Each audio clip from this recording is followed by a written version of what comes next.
Good evening, everyone. Well, we're preparing to wrap up another busy day in Scotland. I think we got a lot done. We have a lot of good substantive meetings, and with my fellow leaders, and most of all, it was critically important for the United States to be here. At COP26, back in the Paris Agreement, raising domestic climate ambitions and demonstrating a commitment to support the rest of the world, particularly those countries that are on the front lines of the climate crisis. Today I spoke with leaders of forested nations, island nations, developing countries. My message to them was the United States is going to be their partner as we meet this climate crisis. And I want to thank the United Kingdom and Prime Minister Johnson for hosting us, hosting the world at a critical moment, as well as I met with Prince Charles, who's put together a very significant operation over the last 6-7 years of trying to bring in the private sector to work on a number of these issues. Glasgow must be the start, as you're tired of hearing me say it, but a decisive decade of action so we can keep the limit of 1.5 degrees within the reach of us and the rest of the world. We have to keep accelerating our progress. Today's agreement by more than 100 countries, representing 85% of the world's forests, to halt and reverse deforestation by 2030, is a great example of the kind of ambition we need, and the United States is proud to have initiated and supported it. For our part, the United States is going to keep raising the ambition and delivering the goal that we are reducing U.S. emissions by 50 to 52%, as Secretary Kerry's talked about, from the 2005 levels by 2030. This decade, we have to make significant progress. And by the way, I might note parenthetically, I can't think of any 2 days when more has been accomplished dealing with climate than these 2 days. Overall, the past 2 days, I've announced a series of initiatives that are going to make sure we hit the target of including today 2 new rules to reduce methane losses from new and existing oil and gas operations and from natural gas pipelines. Thanks to the effort of our joint effort with the EU, we've grown global methane pledge. Remember, I raised it when I spoke to the United Nations from 9 countries signing on to that pledge in September at the United Nations. More than 100 countries have signed on. It's about half the world's methane emissions, 70% of the world's global GDP.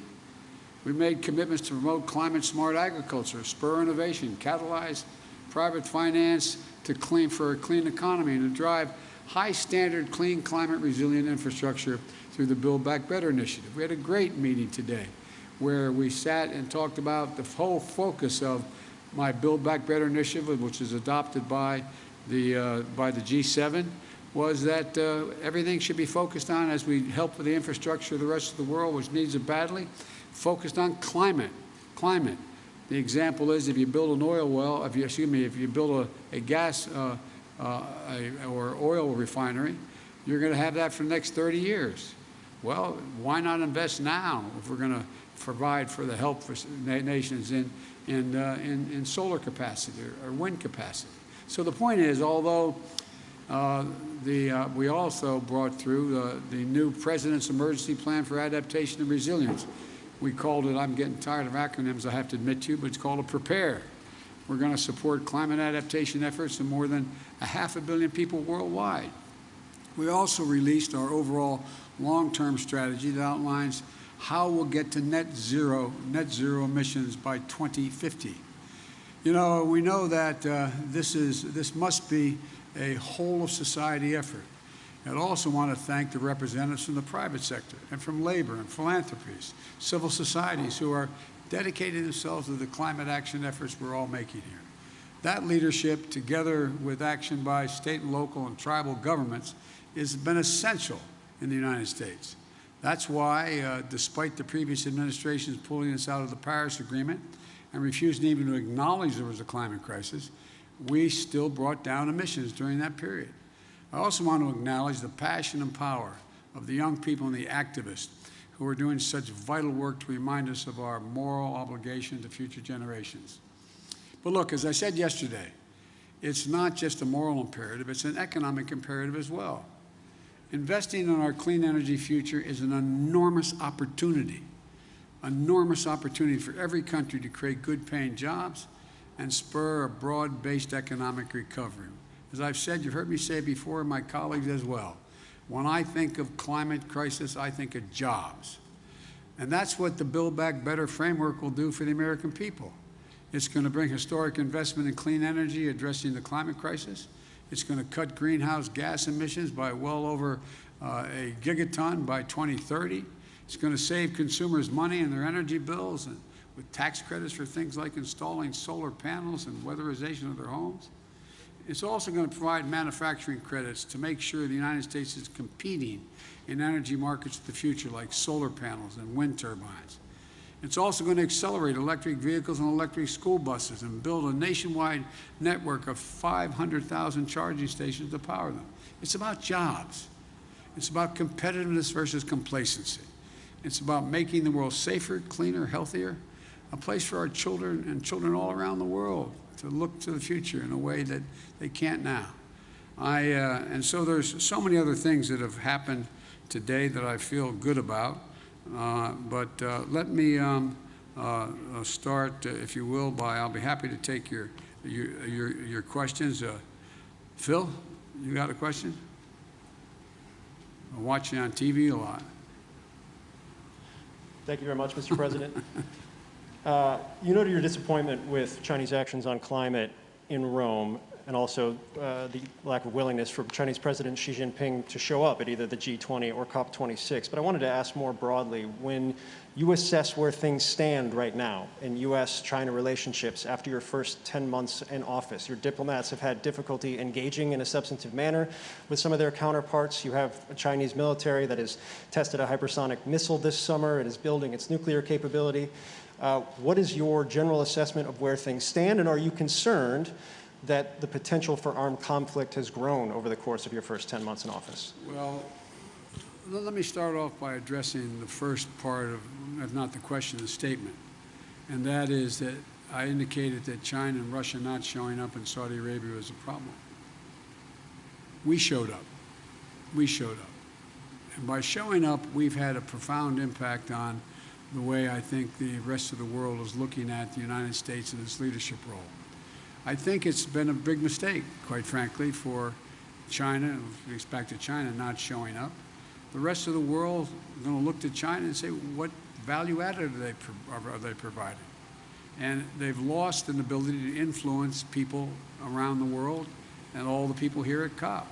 The same way I would argue with regard to Russia. With regard to the more profound question about, am I worried about an armed conflict or some that accidentally occurring with China? No, I'm not, but I have had, as I've said before, and I think we've talked about this, Phil, but I may be mistaken, I think, as I've said, I look at China, and I've had hours of conversations with Xi Jinping, both in person when I was vice president and since I've been president, at least 5 or 6 hours worth of conversations on the telephone. And I'm going to be having a virtual summit with him. I've made it clear, this is competition. It does not have to be conflict. There is no reason there need be conflict. But I've also indicated to him, and I'm not reluctant to say it publicly, that we expect him to play by the rules of the road. We're not going to change our attitude toward Constitution, international airspace, international sea lanes, et cetera. We also have made it clear that we have to work on dealing with things like cybersecurity and a whole range of other issues. But I'm not looking for, I don't anticipate there will be a need for there be physical conflict. But you know, as you've heard me say this before, my dad had an expression. He said the only conflict worse than one that's intended is one that's unintended. One that's unintended.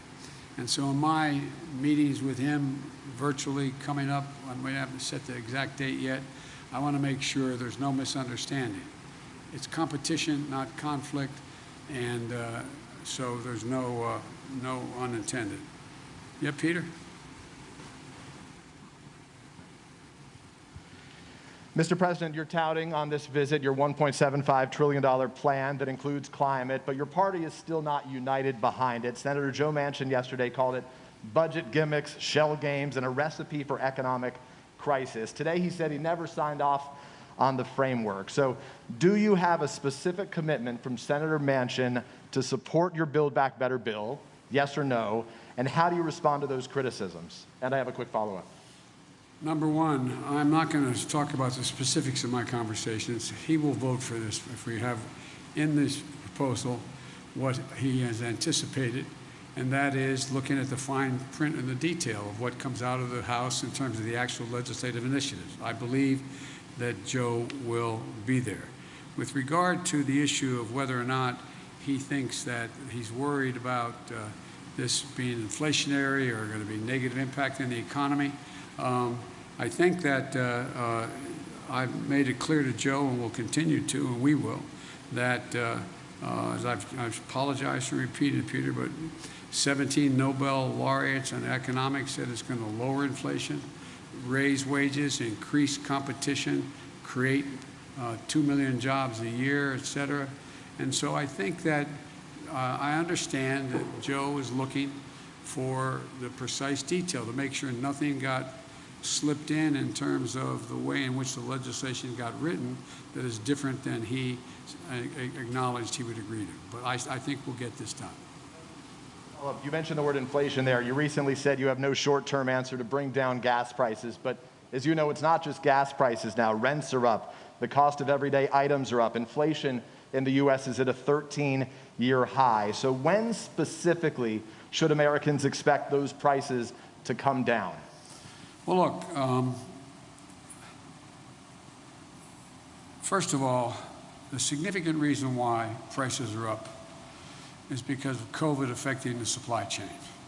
I mean, I know I'm not trying to be instructive. I know you know this, number one. Number two, if you take a look at, gas prices and you take a look at oil prices, that is a consequence of, thus far, the refusal of Russia or the OPEC nations to pump more oil. And we'll see what happens on that score sooner than later. Number three, I think if you take a look at what we're talking about, you look to this coming Thanksgiving.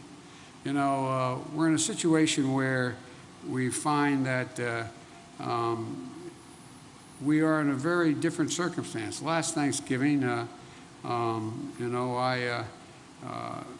I said, this year we're working on a supply chain issue. But last Thanksgiving, I sat down with my wife, my daughter, and my son-in-law. This Thanksgiving, we're all in a very different circumstance. Things are a hell of a lot better, and the wages have gone up higher, faster than inflation, and we have generated real economic growth. It doesn't mean these dislocations aren't real. They do affect people's lives. For example, one of the reasons why I decided to talk about the need to deal with the operation and the gouging that occurs in some of the pricing of beef and chicken and other things is that that's why I think that's why I indicated to you we're going to look at whether or not there's a violation of antitrust laws and what they're doing. So there's a lot to look at, but the bottom line is that I think and anyone who would prefer, as bad as things are in terms of prices hurting families now, trade this Thanksgiving for last Thanksgiving. Jen Epstein, Wall Street Journal. Excuse me. I beg your pardon. Bloomberg. I hope I got it. I got it. Thank you. Especially since my granddaughter works for you guys in a different circumstance. So I got it. I'm in trouble. Well, I'm going to ask a very Bloomberg question to begin, which is, have you decided who you will nominate to chair the Federal Reserve Board? And if not, can you speak a little bit about what you're thinking about as you consider your choice for Fed chair and the other seats that are open? This is the latest that a president has gone without nominating somebody the year before a nominee needs to be selected. And are you concerned about potentially having a short timeline, especially if you're not going to re-nominate Jay Powell? No, no, and no. No, I'm not going to discuss it with you because that's in train now. We'll be making those announcements fairly quickly. It's been in train for some time, number one. Number two, I also would indicate that I think we're going to have plenty of time to make sure all the major nominees are able to be cleared in time that where their terms would expire. And number three, I've given a lot of thought to it. And I've been meeting with my economic advisors on what the best choices are. We've got a lot of good choices, but I'm not going to speculate now. Nancy, CBS? I think you had your hand up. I'm sorry. Did you? Yep. Thank you very much, Mr. President.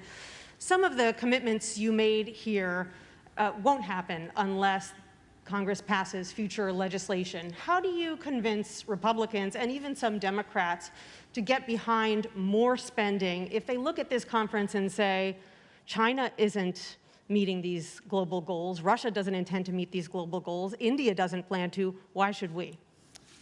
Because we want to be able to breathe and we want to be able to lead the world.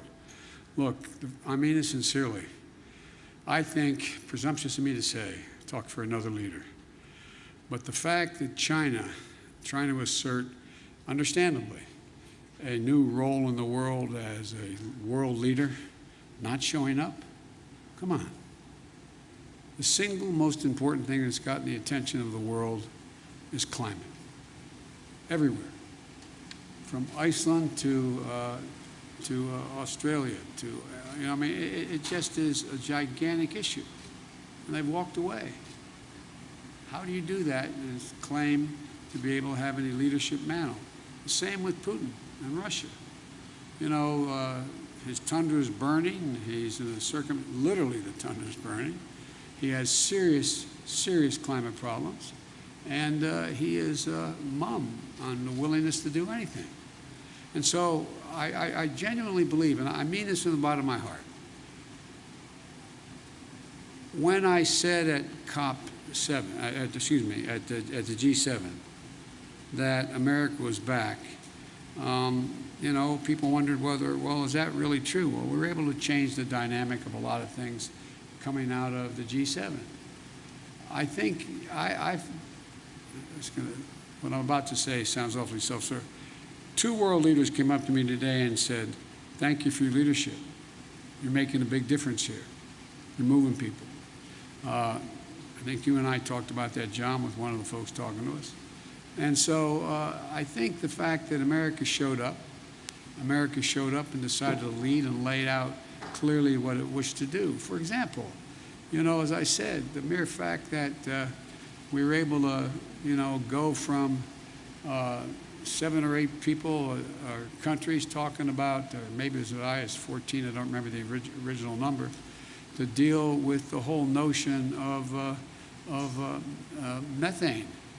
You know, now 100 nations have signed on. 100 nations. 100 nations have signed on to reduce methane by 30% by 2030. That is, and methane is 25 times more toxic to the environment than CO2. So we're making real progress. Or the deforestation issue. Look what we're doing. Look what we've been able to put together. And in addition to that, one of the things that I feel the best about, and I don't claim any unique credit for it, but I think that we've gotten for the first time a combination of, in dealing with the international problem and that circumstances affect all nations, that we've not only gotten countries off the sideline in terms of making significant financial contributions, but literally trillions of dollars worth of the private sector jumping in, knowing they've got to play and they're going to play an incredibly positive part in dealing with these problems. It's real. It's genuine. And so I just think that, you know, that old bad expression, the proof of the pudding's in the eating. You know, I feel confident we're going to get done what we have to do at home in order to deliver. And lastly, you know, if you take a look at what economy is growing, the United States, it's growing. It has problems, mainly because of COVID and supply chain, but it's growing. We've created over 6 million jobs. We're leading the world in terms of the fastest growing economy, major economies. So I think, you know, we're going through a difficult time in the world because of COVID, because of supply chain consequences, because of the environment and all that's occurred, the way it's in fact imploded in the near term.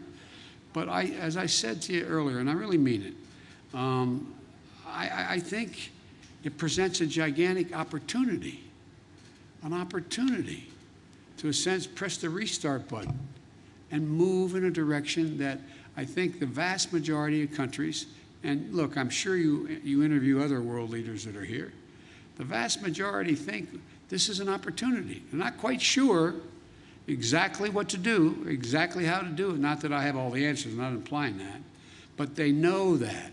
They know that growth rests in dealing with the economy in a way that affects the whole notion of what we're going to do about climate change.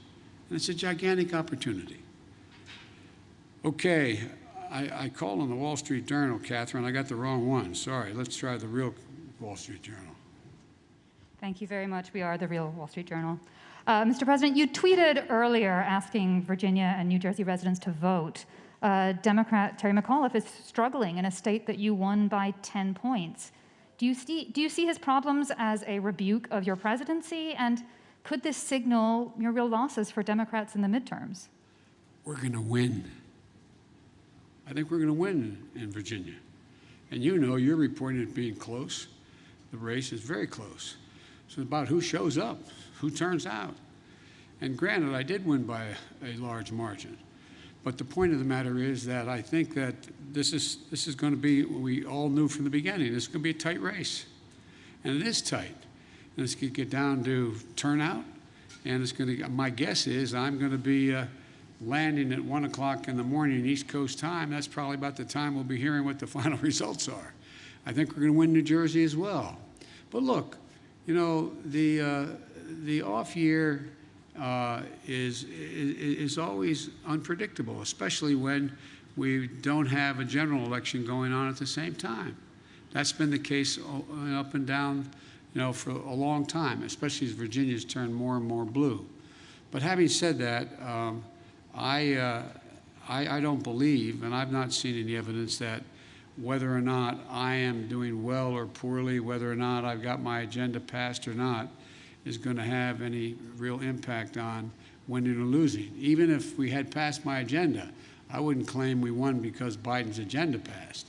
So, but I think it's I think it's going to be very close. I think it's going to get down to, as you all know, turnout.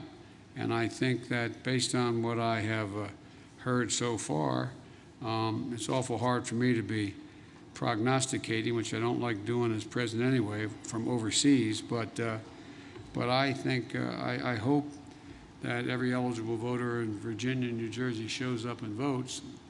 And the more of them that do, the better off I think our chances are. And I think we're gonna win. Okay. All right. NPR, Scott. Oh, hey. You mentioned climate activists before, and I want to ask something about them. You're touting agreements, other world leaders have touted agreements, but the atmosphere around the conference here is skeptical, and it's pretty angry. Climate activists feel like decades and decades of COPs have led to broken promises, and they feel like even if all of these goals are reached that you're talking about the last few days, it's just not enough right now. And I'm wondering what you would say to the people outside who are really angry at this conference, especially at this moment, where Joe Manchin has expressed, has created more doubt that your climate legislation will pass, and you've got a very conservative Supreme Court about to take a look at whether your EPA can regulate greenhouse gas emissions. What's your message to people outside who just worry this all isn't enough right now, given the crisis? Well, first of all, I think anyone who is focused on the environment should be worried. We've got a lot more to do beyond what we've done. We've done more than we've ever done, though. That's the point. And more has to be done. And I didn't have a single member of this conference come up to me and say, are you going to pass what you have, and what do you think is, how's that going to affect, and what are you going to do? What they're looking at is what, in fact, has happened in terms of everything from dealing with deforestation to what we're going to do on Build Back Better and how we've been able to focus now. I mean, when's the last time you heard world leaders sit down together and agree that what they're going to do is, when they deal with the needs of the infrastructure of other countries, that they're going to focus first and foremost on whether or not what the climate impact is on that. So I think, look, this is a there's a reason for people to be worried. I'm worried. I'm worried if we don't continue to move forward and make the kind of progress we're now making, that it's going to, I mean, we throw into jeopardy the prospect that we're going to be able to keep the temperature from rising above 1.5 degrees Celsius. But I'm optimistic because I think there's a, how can I say it? I guess maybe the best way to say it to you, Scott, is what I feel is that the populations of each of our countries have a different perspective than they did at COP25. I think there is, I mean, not because of necessarily any of the leaders of any of our countries, including mine, that all of a sudden people are seeing these things happening they never thought would happen. They're seeing people drown in their basements in Queens, New York because of flooding and rain. They're seeing that, you know, more territory burned down in the United States just since the first of the year than it makes up the entire land mass of the state of New Jersey. They've seen hurricane with top winds of 178 miles an hour. I mean, so they're looking at these things. They're seeing more, the water's warming. They're seeing a whole range of things occurring around the world that haven't happened. And it's sort of like, whoa, whoa. Because I don't get what I used to get when I started to, there's no reason why anyone would remember this. But back when a fine Republican, a guy named Dick Lugar, was from the state of Indiana, and he and I were either the chairman or ranking members of the Foreign Relations Committee. This is over 20 years ago. We ended up proposing, and it worked, but it got no enthusiasm, a thing for debt for nature swaps. People looked at us like, what in the hell are you doing? Why are you forgiving the debt so Brazil won't, you know, burn down more of their forest? Or why are you doing that so they will do? Now, everybody goes, whoa, what else can you do? What else can you do? So I think there's a whole different attitude that's out there. And I think this is being led, and I'm not being solicitous here, I think this is being led by, my granddaughters and their friends, that generation. I think they're out there going, whoa, and they're having a profound impact. Having a profound impact on their parents and their grandparents about what's happening. And then all these climactic and climactic things have happened that people are now paying attention like they never did before. So, you know, there's a lot more to do, and it's going to determine whether or not we are going to be able to fund what we're talking about. But, for example, even if the funding didn't come from some of the governments, you have the private sector now engaged where they're talking about investing, literally the need to invest over trillions of dollars off the sidelines. It's bankers that are now deciding they got to. I talked a long time ago with you all about that you have major corporate America pricing in the price of carbon. It matters. So things are changing. We just have the right stewardship and enough sense as world leaders to get it right. So thank you all so very much. Appreciate it.